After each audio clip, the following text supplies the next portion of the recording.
തന്നെയാണ്. അതായത് ഞാൻ ദിലീപിന്റെ പക്ഷം പിടിച്ച ഒരു because he was A VIP, ഒരു സിനിമാ താരമായതുകൊണ്ടാണ് ഞാൻ പോയി ദിലീപിനെ ഇങ്ങനെ കരിക്ക് കൊടുത്തത്, മെത്ത കൊടുത്തത് എന്നൊക്കെയുള്ള അപവാദങ്ങൾ വന്നു. സ്പെഷ്യൽ ഫുഡ് കൊടുത്തു എന്നുള്ള അപവാദം വന്നു. അതിനുശേഷം ദിലീപും ഞാനും തമ്മിൽ പഴയ ബന്ധമുണ്ട് എന്ന് ഒരുപാട് പൈസ വാങ്ങിച്ചു. ഒരു വാട്സാപ്പ് ചാറ്റ് തന്നെ പുറത്തു വന്ന് പോലീസ് ലീക്ക് ചെയ്ത്. അപ്പം അങ്ങനെയുള്ള ഒരുപാട് കാര്യങ്ങൾ വന്നപ്പോൾ ദിലീപിന്റെ പക്ഷമാണ് ഞാൻ എന്ന് എനിക്ക് ആ ഒരു സമയത്ത് ബോധ്യം വന്നു. He was not involve in this. ഈ കേസിനകത്ത് പ്രതി അല്ലാത്ത ഒരു വ്യക്തിയെ കുടുക്കിയതാണ് എന്നുള്ള എൻ്റെ ഉത്തമ ബോധ്യത്തിൽ, എൻ്റെ ഒരു ആസ് എ പോലീസ് ഓഫീസർ ഞാൻ അന്വേഷിച്ചതും ഞാൻ ചോദിച്ച് മനസ്സിലാക്കിയതും ഞാൻ കണ്ടുപിടിച്ചതുമായിട്ടുള്ള വസ്തുതകൾ ഏതെങ്കിലും ഒരു അവസരത്തിൽ പറയണമല്ലോ എനിക്ക്. അപ്പം അങ്ങനെ ആ ഒരു സമയമായി എന്ന്. അപ്പം ഞാനത് പറയണോ വേണ്ടയോ, കേസ് നിൽക്കുകയല്ലേ, കേസ് തീർന്നിട്ട് പോരെ എന്ന് ചോദിച്ചാൽ എനിക്ക് ഈ കേസ് തീരാൻ പോണില്ല എന്ന് എനിക്കറിയായിരുന്നു. അതിങ്ങനെ മനഃപൂർവ്വം ഡ്രാഗ് ചെയ്ത് ഏതറ്റം വരെയും തീർത്ത് കഴിഞ്ഞാൽ പൊളിയുമല്ലോ. ചീട്ടുകൊട്ടാരം കെട്ടിപ്പൊക്കിയത് തീർന്നു കഴിഞ്ഞാൽ ഇത് വെറും കെട്ടിപ്പൊക്കിയതാണെന്ന് പറഞ്ഞാൽ എല്ലാം പൊളിയത്തില്ല. എത്ര പേർക്ക് അതിൽ നിന്ന് അപവാദം കേൾക്കേണ്ടി വരും. അതുകൊണ്ട് അവരത് സമ്മതിക്കില്ല. ഈ ചെയ്തവരെല്ലാവരും അത് പരമാവധി നീട്ടി കൊണ്ടുപോകാനേ ശ്രമിക്കുകയുള്ളൂ. അതുകൊണ്ട് ഒരു കാലത്ത് തീരാൻ പോണില്ല എന്നുള്ള ഇപ്പം ഇത്രയും വർഷമായി, 7 വർഷമായി. കുറേ നാളും 4 വർഷം മുമ്പ് ഇപ്പം തീരും, നാളെ തീരും എന്നൊക്കെ പറഞ്ഞുകൊണ്ടിരുന്നതാണ്. പക്ഷെ എനിക്കറിയായിരുന്നു ഇത് ആ സമയത്ത് പറഞ്ഞില്ലെങ്കിലും അത് തീരാൻ പോണില്ല. അപ്പം അതുകൊണ്ട് എനിക്ക് പറയാനുള്ള സമയമായി ഇങ്ങനെ ഒരു ഉൾവിളി വന്നപ്പോഴാണ് ആ ഒരു വീഡിയോ ഞാൻ ചെയ്തത്. ആ വീഡിയോ ചെയ്തത് ഒരു ഉദ്ദേശം കൊണ്ടുമല്ല. എനിക്ക് ഒരാളെ ഇങ്ങനെ ഒരു പരിധി വിട്ട് അങ്ങോട്ട് ഹരാസ് ചെയ്യുന്ന ഒരു പ്രക്രിയ നടക്കുന്നത് എനിക്ക് ആ ഒരു സമയം എന്ന് പറഞ്ഞാൽ വേറൊരാളും കൂടെ അവതരിച്ചു. അയാൾ വന്ന് വേറെ കുറെ കഥകൾ പറഞ്ഞു, കുറെ കേസും കൂടെ ആയി, പിന്നെ വേറെ ഒരു കേസായി, പിന്നെ അങ്ങനെ നീണ്ടു പോകുന്നതിനൊരു അന്ത്യം വേണ്ടേ എന്നൊരു ചിന്ത വന്നത് കൊണ്ടാണ് ഞാൻ ചെയ്തത്. പക്ഷേ വിഷ്ണുവിന് ഓർമ്മയുണ്ടോ, അതിനുശേഷം പറഞ്ഞു ശ്രീലേഖയെ ചോദ്യം ചെയ്യും, ശ്രീലേഖയെ അറസ്റ്റ് ചെയ്യും, ശ്രീലേഖ കേസിൽ പ്രതിയാവും, കോടതി ശ്രീലേഖയെ വിളിക്കുമ്പോൾ ഒരു മറുപടി പറയേണ്ടത്. ആരെന്ത് ചെയ്തു? ഒറ്റ മനുഷ്യൊന്നും ചെയ്തില്ലല്ലോ. എന്തുകൊണ്ടാണെന്നറിയാമോ?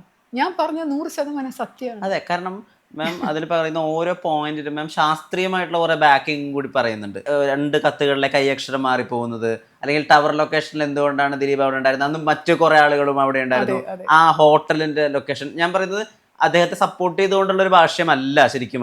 അത് കുറച്ചാളുകളെങ്കിലും അത് കാണണം എന്ന് ഞാൻ വിചാരിക്കുന്നു. കാരണം അത് ശരിക്കും വേറൊരു സൈഡിൽ നിന്ന് വളരെ സയന്റിഫിക് ആയിട്ടുള്ള ഒരു ബാക്കിങ്ങോട് കൂടിയിട്ടാണ് എപ്പിസോഡ് പോകുന്നത്. അത് ഇവിടെയുള്ള മുഖ്യധാരാ മാധ്യമങ്ങൾ ഉൾപ്പെടെ എന്തുകൊണ്ട് ആ ഒരു ആംഗിളിൽ ചിന്തിച്ചില്ല എന്നതുകൂടി നമ്മളെ ചിന്തിക്കാൻ പ്രേരിപ്പിക്കുന്ന വിധത്തിലാണ് 75ാമത്തെ എപ്പിസോഡ്. Thank you. ഞാൻ എല്ലാ സംഭവങ്ങളുടെയും ഇപ്പോൾ ഈ കേസിൻ്റെ മാത്രമല്ല, ദിലീപിൻ്റെ കേസ് എൻ്റെ മുന്നിൽ വന്നത് ഞാൻ ജയിൽ മേധാവിയായതും ദിലീപിൻ്റെ കീഴിലുള്ള ഒരു ജയിലിൽ കിടക്കുന്ന ഒരു പ്രതിയായതുകൊണ്ടുമാണ്. പക്ഷേ എല്ലാ കേസുകളിലും ഞാൻ സർവീസിൻ്റെ ആദ്യം തൊട്ടെടുത്തിട്ടുള്ള എല്ലാ കേസുകളിലും ഞാൻ മറുഭാഗവും കൂടെ നോക്കും. അങ്ങനെ എൻ്റെ ഒരു സ്വഭാവമാണ്. ഒരു കേസ് വന്നു കഴിഞ്ഞാൽ എൻ്റെ മുന്നിൽ ഒരു ഫയൽ വരുന്നു, ആ ഫയലിനകത്ത് പ്രതി പിടിച്ചിട്ടില്ല, പക്ഷെ ഒരു സംശയമുള്ള പ്രതിയാണെന്ന് പറയുമ്പോൾ നമ്മൾ ആ തിരിച്ചിട്ടങ്ങ് നോക്കി, മിറർ ഇമേജ് എന്ന് പറയും. അത് തിരിച്ചിട്ട് നോക്കുമ്പോൾ നമുക്ക് ഒരുപാട് പെർസ്പെക്റ്റീവ് വേറെ കിട്ടും, വേറെ കാര്യങ്ങൾ കിട്ടും. അപ്പോൾ ഒരു സൈഡിൽ നിന്ന്, ഇപ്പം വിഷ്ണുവിൻ്റെ സൈഡിൽ നിന്ന് നോക്കുന്ന പോലെയല്ല ഞാൻ ഇവിടെ നിന്ന് നോക്കുമ്പോൾ കാണുന്നത്. പക്ഷെ അവിടെ നിന്ന് നോക്കിയാൽ എനിക്ക് വേറൊരു കാഴ്ച കാണാൻ പറ്റില്ല. I was always interest. അതുകൊണ്ടാണ് ഞാൻ ഈ ജയിലിൽ കിടക്കുന്ന പെൺപ്രതികളില്ലേ, സ്ത്രീ പ്രതികളുടെ അവരുടെ കഥയും കൂടെ പറയാനായിട്ട് ഞാനൊരു വനിതയിൽ ഒരു കോളം എഴുതി, മറുപുറം എന്ന് പറഞ്ഞു. അപ്പൊ അതും എനിക്ക് മറ്റു ഭാഗവും കൂടെ കാണാം. അതൊന്നും ഒരിക്കലും ആരും കാണില്ല.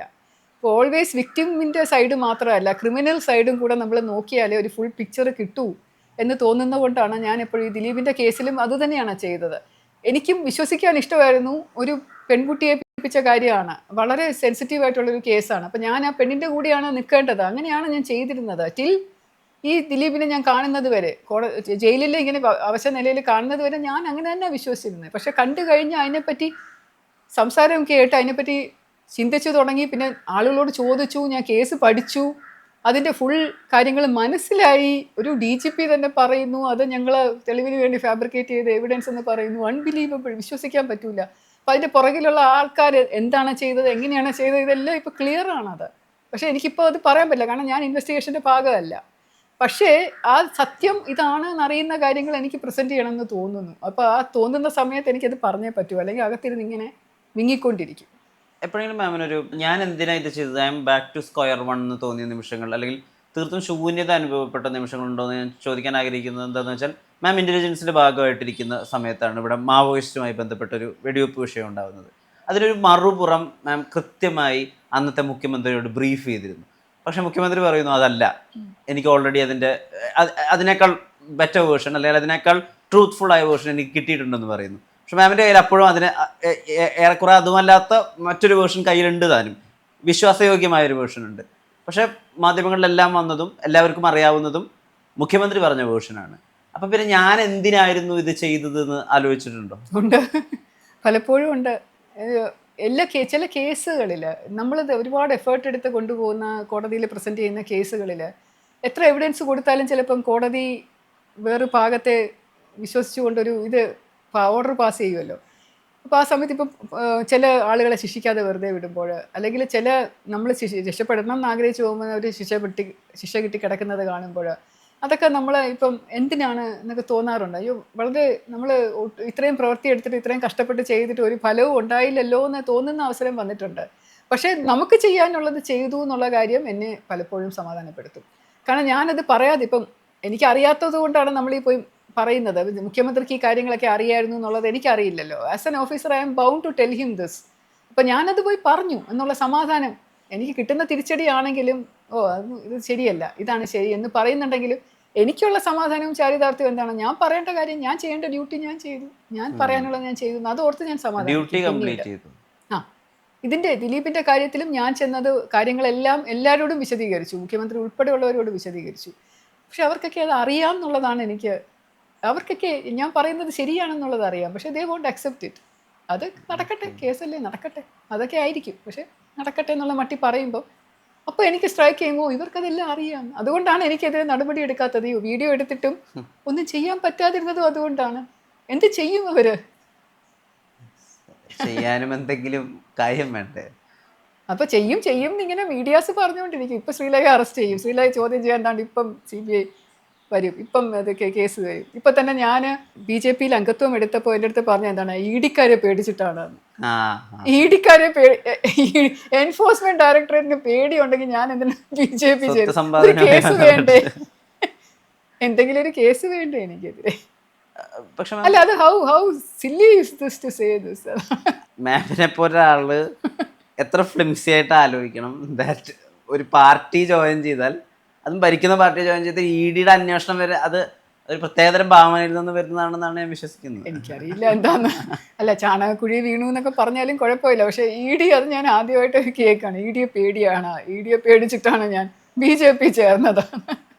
എനിക്കാരെയും പേടിക്കേണ്ട കാര്യമില്ല. എത്രയും കാലം എടുത്തു ഒരു വനിത നമ്മുടെ ഫോഴ്സിലേക്ക് വരാൻ എന്നുള്ളത്, നമ്മുടെ എത്രത്തോട്ട് ഉൾക്കൊണ്ടിട്ടുണ്ട് എന്നുള്ളതിൻ്റെ ഒരു കാര്യം കൂടി ഉണ്ടല്ലോ. അതായത് ജെൻഡർ വൈസ് നമ്മൾ ന്യൂട്രലാണ്, അല്ലെങ്കിൽ ജെൻഡർ വൈസ് നമുക്ക് ഇക്വാലിറ്റി കൊണ്ടുവരാൻ വന്നിട്ടുണ്ട്. മാമിൻ്റെ ഈ ഒരു സ്പാൻ ഓഫ് 33.5 വർഷത്തിൽ എന്താ അതിൽ നിന്ന് മനസ്സിലായിട്ടുള്ളത്? ജെൻഡർ ഇക്വാളിറ്റി ഇപ്പോഴും ഇല്ല, കേരളത്തിലും അല്ല, എനിക്ക് തോന്നുന്നില്ല ലോകത്ത് എവിടെയെങ്കിലും ഉണ്ടോ എന്ന് എനിക്ക് തോന്നുന്നില്ല. ഒന്നാമത്തെ കാര്യം, 2 ജെൻഡർ ആവുന്നത് കൊണ്ട് അതിന്റെ ഡിഫറൻസസ് എന്തായാലും ഉണ്ടാവും. ഇക്വാളിറ്റി എന്ന് പറയുന്നത് equality of opportunity, equality of അവസരങ്ങൾ കിട്ടുമ്പോഴും, അല്ലെങ്കിൽ നമ്മൾ സമൂഹത്തിലെ കാഴ്ചപ്പാടിലുള്ള ഒരു ഇക്വാളിറ്റി, ആണുങ്ങൾ കുറച്ചുകൂടെ ഭേദമാണ്, പെണ്ണുങ്ങൾ കുറവാണ് എന്നുള്ള ആ ഒരു സാധനത്തിനെയാണ് നമ്മളെപ്പോഴും കോൺസ്റ്റിറ്റ്യൂഷനായിട്ട് അംഗീകരിച്ച് നമ്മുടെ ഭരണഘടനയിലെ ആർട്ടിക്കിൾ 14 വെച്ചിട്ടുള്ള ഇക്വാലിറ്റി എന്ന് പറഞ്ഞാൽ അതാണ്. പക്ഷെ അതില്ല ഇപ്പോഴും.